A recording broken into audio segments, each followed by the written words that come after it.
Wai dan Allah me yake damun ki ne Aisha? Wallahi tunanin kansu ne sa na rasa sukuni. Ni ko Aisha kwana biyun nan lafiya take.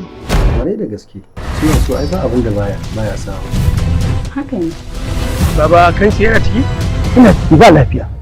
Ba na son kuna hulɗa da ƴaƴan talakawa. Talaka da mai kuɗi duka Allah ne ya halicce su. Dakata, ba na son kina shiga cikin al'amurana da ƴaƴana.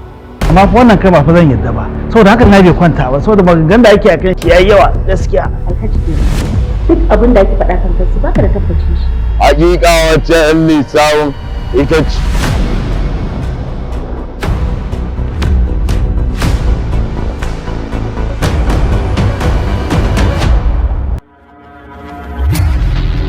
Dalilin wani abokina. Abba ya kwace mu has. Akan me ya kwashe miki waya? Saboda muna waya da kansu. Kanshi yana da ƴan mata buhu. Ni fa na riga na gaya maka ba ko da yaushe nake daga waya ba. To Aisha kina ganin ko goge lambar zan na hakura. Wallahi budurwa ne sabuwa kat an mura kai da gida. Dan Allah waye kansu dinnan ne? Wace ce ke? Aisha mana.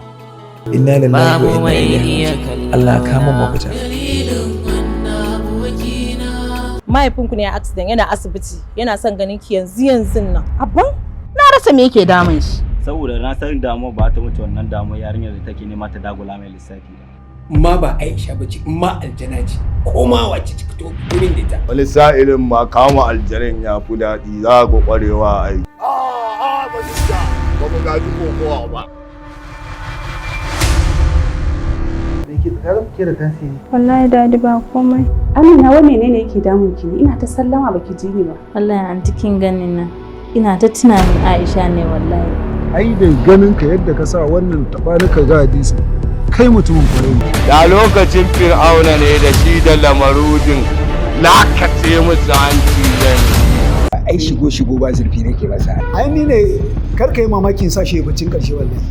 Mu duk inda kamsi yake nemo shi. Lalle ku bace shi. Kashe shi. Ba isa magana amma ya ci muna bukata a ƙara mana mai ko 'yan miliyan 1 a ba mu gyara ko ba haka ba.